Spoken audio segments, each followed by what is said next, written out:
Hey there, it's Dr. Zoe. Welcome to Stronger in the Difficult Places. It's been a while since I've done an in-person interview, so I'm excited to have Michele Dekeyser, if I'm pronouncing her name right. We're going to be talking about loneliness, especially over the holiday seasons, and what you can do about it. If you're interested in hearing about my wins and my fails, you can tune into anywhere you can listen to a podcast, but I'm going to try to start sharing them here as well. But for today, we're just going to talk to Michele and talk about getting over loneliness. Listen in. Michele, I am so thrilled to have you on today. Thank you for coming. I'm just so excited to be here and thank you for offering to have me on today. I just think it's a topic that we really just need to discuss more. Yeah, it was funny because behind the scenes, I was telling you I'm excited to talk about loneliness, which sounds a It's little funny, weird. isn't it? You're excited about it. I am, but you know what? I'm excited for people who need to hear it because, especially during this season, it's a season of joy. It's a season of, excitement and giving. But the reality is that for a lot of people, it's also a season of loneliness. And I've had I've had friends this year who have had multiple deaths in their family. I've had friends who've had divorces. I've had friends who've, lost friend groups. And so the reality is that not that we're exempt from loneliness any other time of the year, but definitely this time of the year that creeps in, and it's not something that we talk about a lot. So I'm thrilled to have you here today. I agree because there's something I even did a 12 days of genuine connection through the holidays. So there's something about the Oh, holidays yeah. where it puts the pressure on and it's try to release some of that pressure, but it's still there. Mm-hmm. I don't know if we've done as society or what, but we feel, and even as moms, we definitely feel that a little bit more. But everyone and then there's a certain thing you have to hold to it. And if you're not upholding to it, then you feel it even deeper. And so that's why it's was perfect timing to talk about this as well, because we feel that and we need to acknowledge it and we're not alone. I think what we need to acknowledge the most is that you're not Mm. alone. You're not alone. And, even as you were just saying that, I was thinking, oh, and we didn't even talk about the people that are amidst family and lots of people and are still feeling very lonely. So, yeah, I think we need to dive Sometimes you in. even feel lonelier. Yeah. Yeah, When you're yeah. amidst people and you can't feel that, like that almost sometimes makes you feel that even lonelier in a sense. It Um, does. Can you start out? I love your brand, by the way, Connecting Mamas. Just what a beautiful just metaphor. I just love that, Connecting Mamas. Um, can you start out by sharing with my listener your story of loneliness? well, I feel like I've always, I mean, since a child had this feeling of not belonging. Hmm. And but what actually drove me to start connecting mamas was that feeling of motherhood. Once you had the child and you had all this surrounding you, but you felt still like you're missing something, you felt this sense of loneliness, of purpose. Mm, And that's what kind of how do we do that? How we feel like we are supposed to, but we feel as a society like we're supposed to do this alone. So I felt like I couldn't ask for help. right. Like that would be putting myself down, or like I need to be independent. I need to be the great mom. I need to be able to do this by myself. Hmm. But we're not actually made to do that. That's how I was feeling, that feeling of loneliness. And so what actually started this was I'd go to book clubs or I go to moms groups and you'd feel like this really sense of camaraderie while you're around that table and you're like, yeah, we can do this Yeah. together, right? Then the next day hits and all of a sudden like, who do I call? Who can actually help me through this moment that I'm going through right now? I don't have anyone that I feel like can actually just pick the phone and call and talk about like it was great yesterday. Well, what do I do today? And Hmm. so that's kind of what even drove me to do this was I want them to have I want everyone to have that sense of I can call this person right now. And that's Mm. what I want to create that kind of community because I felt that loss, that loneliness, like I want help. I don't know how to ask for it. I don't know what to do to get it. And I struggled so much with that. And even I'll have to one of the biggest sense of loneliness is I even finally did create my first I was used to call it Circle of Grace, and I still do call it for the actual group itself because as women we need to give each other grace and create this comfort. But as I stepped into this group, like it almost felt like too much for me. Like once you Hmm. had that connection and stuff, and what I realized from that is, as I had to remove myself from that group, was that we need baby steps because for so long I didn't have this, and then all of a sudden to have it, it was like overwhelming, this overwhelming sense of it. And so even as a society, we've created these houses, these Hmm. boxes, these Right. cars. And as soon as you see a person, like you look down, right? Don't connect, don't make that connection. So we can't just go from that to, okay, let's surround ourselves and be this togetherness. And we see that, want that. But in reality, we have to take baby steps. And so that's what I even realized for myself is that I had to make bridges, that I couldn't just go from here and jump straight in. And I'm sure most people feel that way because if we do, then all of a sudden physically, like trauma and stuff of the past is what held me back from even opening up and being close with these women. And so I again go back to my feelings of like, okay, well, I'm just going to pull myself out, and that's what Right. I ended up doing. And I see that as other people. So that kind of guided me in this creation is why this what I do is on Zoom, why it's in a virtual system to still give them support, but it's that bridge. Like we need to take baby steps. We can't just jump into the deep end to actually get past this loneliness. It's in our bodies. We have to Right. figure out how to get past that. And so that's what I had been working on and why I created the way I did to make those steps and to find those women that I can call to. So like I do have people I can reach out and say, okay, I need something today. This, I need to chat, I need to talk. But it took time and it takes those steps. I And love so that you say that because, we can look on Instagram and I just did this whole post because I had this amazing weekend trip with a bunch of psychology women. And some people were putting on there, oh, I wish we could have that. And I think we look on social media and we see these connections and we think, I want that. I want that connection. But you made a really great point that there are baby steps. There are lots of steps that get to that point, and there are bridges. And I think a lot of people, especially because there's a subset of people who struggle with connecting, who struggle with, who aren't, that gregarious, right? And so, and then there's a subset of those people who really want it but don't really know how to do that. But you're right, you can't go from 0 to 100 because of lots of reasons. Number one, it's just kind of not the social way things develop. Number two, like you said, there's vulnerability that happens that can cause you to pull back or somebody else to pull back. And so you've got to learn the social exchange if you want that relationship. And it does take time and it does take investment. And let's just even say sometimes awkwardness, being willing to sit in the awkward, right? sit in the silence. That's the hardest. Oh, yes. A client was just telling me, I'm great on text because there's no awkward silences. But when I get in person, then I don't know what to do and it feels very uncomfortable. So I'm glad you said that.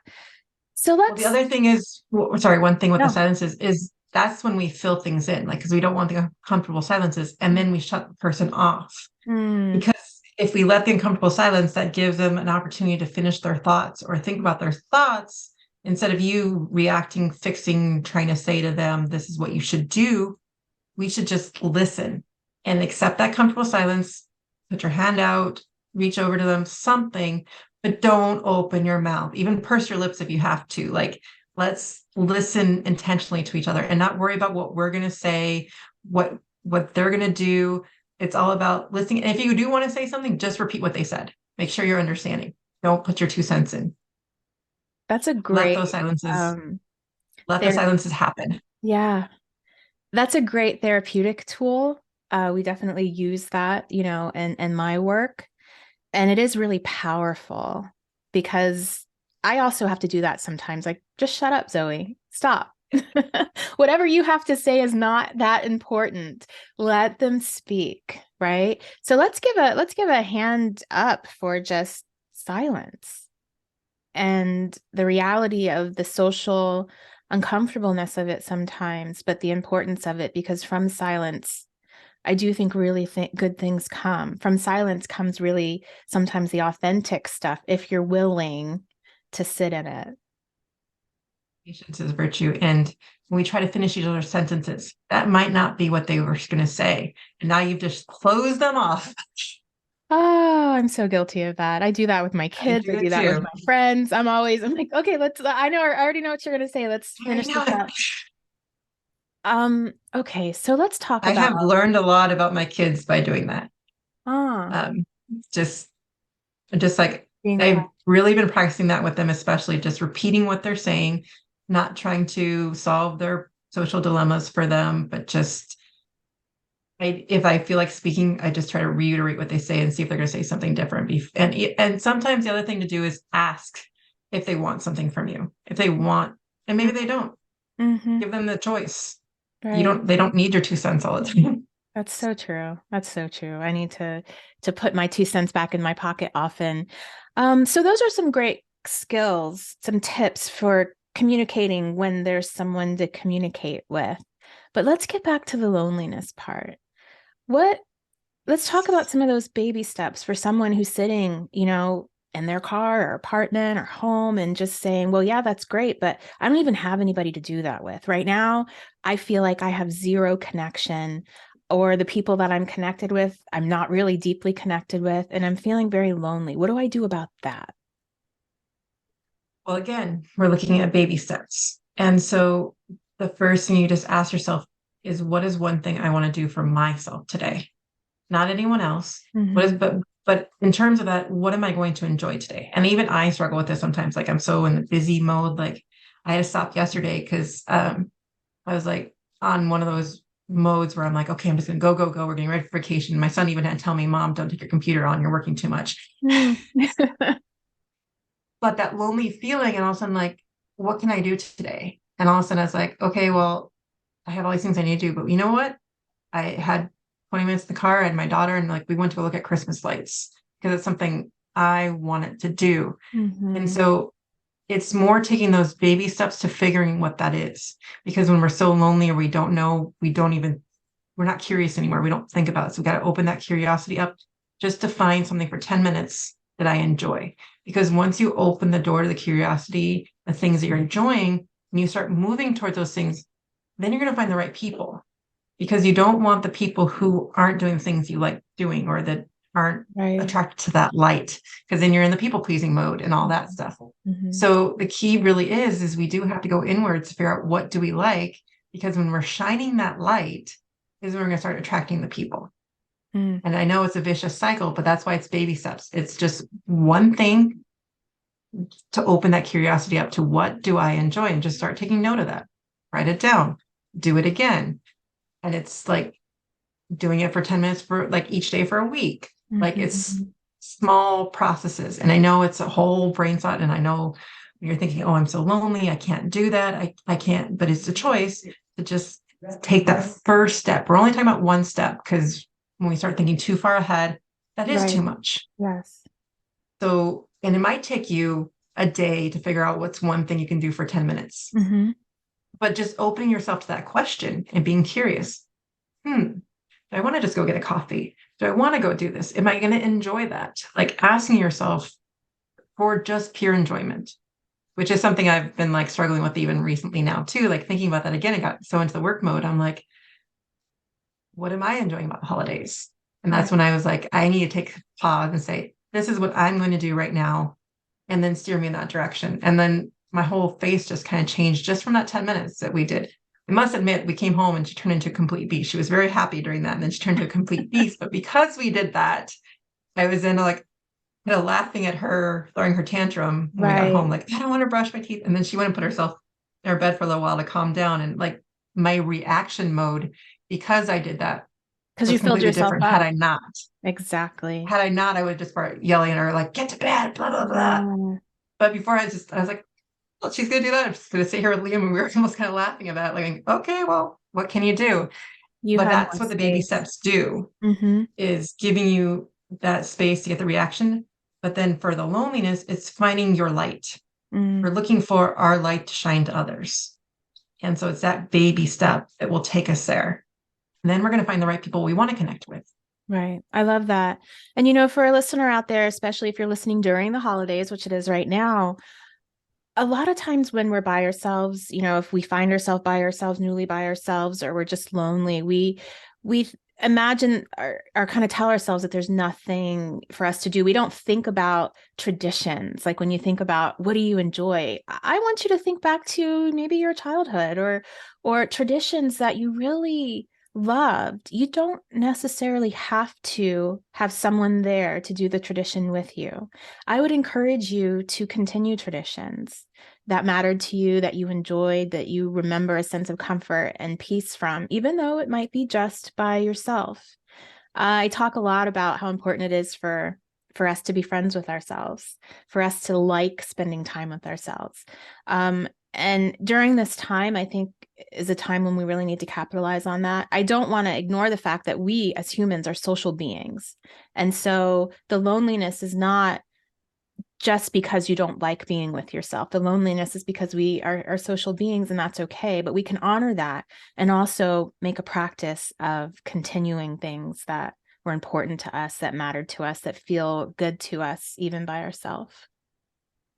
The one thing I want to remind your listeners is that a lot of it is learned behavior. And some of it is like society based, like because we used to live as tribes, we used to have Right. that connection. And now we've gone to living in our little houses, living in our little boxes. And it's just something that we did. And so we have that body motion to go with it. And it is a readjustment. And I'm not saying it's easy. That's why I keep saying the word baby steps, because it's one step at a time. We can't just go from, I mean, you think about animals, we are animals, Right. and we've kind of put ourselves in this sort of captivity. Like, and then to Mhm. throw an animal back into wild, I mean, you think of an animal in captivity and you go throw them into the wild, what kind of transition is going to have to happen? And that's us right now. Like this loneliness is that deep feeling. And so it's hard to make that first conscious choice for something different. Mhm. But that's where we're talking about the different things you can do. And it is, I can remember even before, like when I first met my husband, and I was what I called basically kind of like a substitute teacher, but like I'd come home and I didn't know what to do with myself at that time, right? Like I'd just sit there and watch TV, or like I didn't know what to do or enjoy my time. Now it's like I have like so many things I want to do Yeah. in that time. It's like, how do I fill that all up?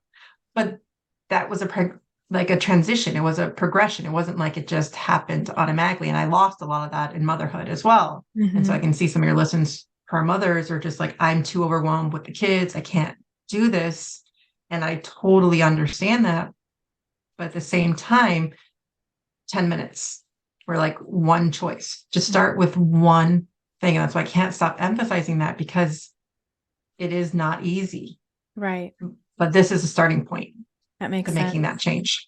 What do you think about inviting yourself? Michelle Dempsey of Moms Moving On, she talks about, especially over the holidays, putting yourself out there and letting your friends know, hey, I'm lonely, or letting maybe an acquaintance who could be a friend know, I'm lonely. I'd like someone to, do this holiday thing with, or I'd like to come over to your house on Christmas Eve, or, Yeah. what do you think about that maybe scary step of inviting yourself?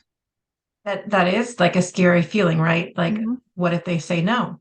Mm-hmm. Okay, they said no. Mm-hmm. But what if they say yes? I think that's actually the Ah, scarier part that makes us scared to do it. Like all of a sudden, like, oh, now I do have to go.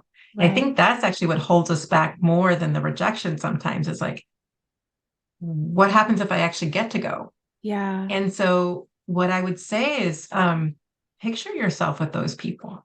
Picture what you want to happen before you ask. Because a lot of times it's those expectations that we don't Mm. project out there, or that we determine are already going to happen, that story in our head that we're already telling ourselves. So picture that good side. Picture that what they, if they say yes, what would that look like to you? Mm-hmm. How is that going to feel to you? And even if they say no, because of whatever reason, Right. you don't know unless you put yourself out there. And that is the hardest thing. It is. But put yourself in the frame of mind to ask before asking. I love that. And we imagine, well, if people wanted us to come, they would invite us. But unfortunately, everyone's thinking about themselves and they're busy, and they might not be realizing or recognizing that maybe in the season of your life you're lonely or you're by yourself. And so I don't think we can assume, we should never assume that other people are going to take care of us, right? Or be aware of what our needs are. We have to put our needs out there to our people. And if we do that regularly, we get to know the depth of our relationships. We can increase the depth of our relationships. It gives us information, and it also very likely is going to give us connection. Right. And what I would say is the biggest thing is listen to your gut. Mm, Like your gut, when you actually sit there in stillness and say, you ask your gut, like, is this person really someone I would want to spend the holidays with? Is this someone that I'm willing to be vulnerable with to ask them? If the answer is no, then don't. But if it is yes, take that step and right. ask them because you don't know, like you're just saying, we don't know what's going through people's head. They may not realize that we need that unless you ask. And the hardest thing to do sometimes is ask for help. But think about when someone asks you for help. What is Yes. your reaction to that? But do you want to ask for help? No, none of us do. But if someone asks you, you're willing to drop everything and help that person. So think about them being in those shoes, Mm-hmm. willing to help you. Right. Um, the more we do that, the more connection we're going to make. Absolutely. Because You know, people I want to help each other we if they do. can. And they might not be able to, but it might be, well, you can't come for Christmas, but maybe we can do this for lunch or do something else. It doesn't Right. necessarily have to be that thing. It might lead to something else. Yeah, I think about some of the most fun holidays I've had have been having people over at my house that I don't really know that well because maybe we were just newly acquainted or I found out maybe they weren't doing something and I invited them over. And having, new relationships over the holidays have just been fun, really fun. But if I wasn't made aware, maybe that person didn't have any plans or didn't, have someone at that moment to spend the holidays with, I never would have invited them. And I don't even necessarily see it as help. I see it as connection, as just Right. offering your connection to someone and seeing if they're interested. And the other idea for people to do also is you host and Mm, invite others I to love come to that. you. Yes. But then here's a key to hosting. I haven't done it myself because, but one of the things, it was just a great idea that I can't remember even where I heard it or read it recently. But they have people over and they bring a dish. They give them a role, like you help with the dishes, you help with this, and so everyone's working together because some people are introverts and they don't want to just come to somewhere new. They'd rather be busy doing something and Hmm. assigning them or asking them what they were willing to do and having that communal that you can host, but you don't have to do everything. Like Yeah. people can help. It's not like because you host, you got to do all the dishes, you got to cook all this stuff. Hmm. No, assign things to people, ask them what they're willing to do. Because more than likely, they're more than willing to bring something and they're more than willing to pick something up and clean up after Absolutely. themselves.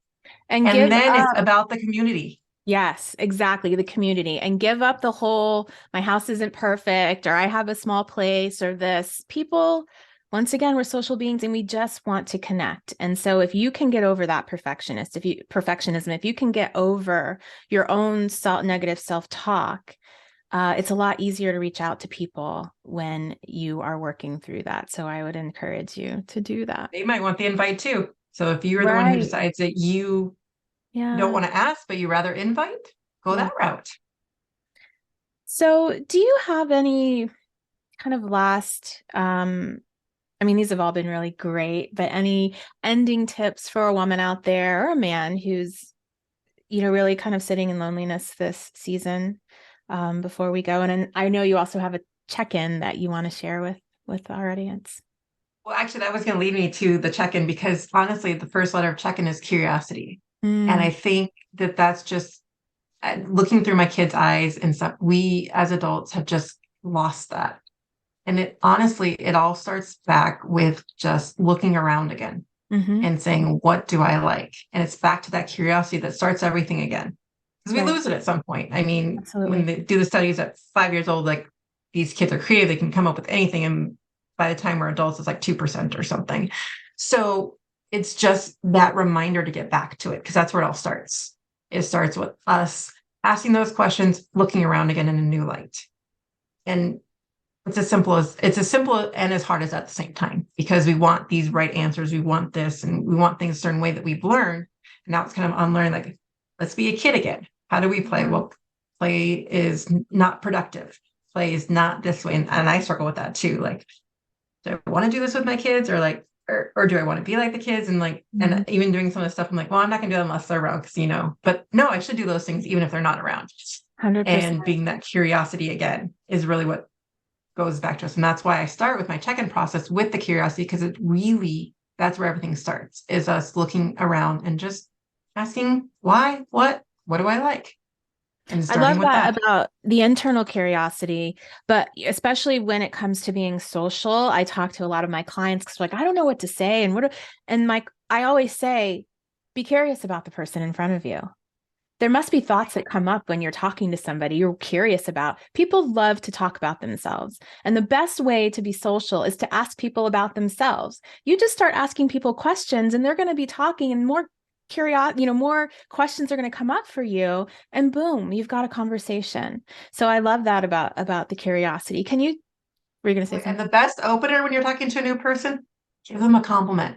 Yes, yes. Just pick out something nice, then start the questioning. But Right. like just to break the ice, Hmm. I really love that dress you're wearing. Those are great, like whatever, but like just to break the ice, compliment. Everyone loves a compliment. Yes. So can you tell us more about this check-in?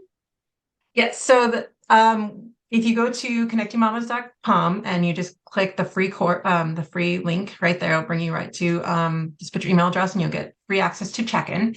And so it's basically 7 videos, one for each letter. So C is for curiosity. Then we get a little honest with ourselves. We look at expectations in a different way. And then we start to connect with the second C. And Mm-hmm. then with K is where we talk about the keep listening and we learn to close and the keep listening part. And then the I and the and sort of go together, but it's being intentional now. And so Mm. working through our intentions and then putting that, got to put time to it. Like, especially with connection and meeting new people, is people, you need to schedule it. Yes, You need to put in your yes, calendar. Like, don't just say, oh, we'll text each other. No, when you're in person, I get the calendar out. And even if you have to reschedule, you're more likely to do that true. than you are if it wasn't in the calendar in the first place. Hmm. Hmm. That it's just, it is. So with the now, it's really just putting that intention behind. You have to plan for other people and you have to plan for yourself. So Taking that action. 10 minutes a day, start to make it a habit of intention. I love it. I love it. Thank you so much, Michele. So we'll put all of that in the show notes, and Michele is gracious enough to offer you this free course. So you can go click there and access the check-in. I will warn your audience, it is geared towards, I use the word mom because Hmm. it's geared towards mom, but honestly, I've had a lot of women who weren't moms who take the course as well. So just ignore the mom word. If that's not your thing. All the premises fit for everyone. That sounds wonderful. Thank you so much, Michele. And I hope that you have a wonderful holidays and that you reach out. Yes, you too. And I wish your audience a wonderful holidays as well. And just remember, everyone, just do your best to find what lights you up, not someone else. And then your light shines to attract others. Beautiful. Thank you. Happy holidays, everyone. Thank you, Zoe.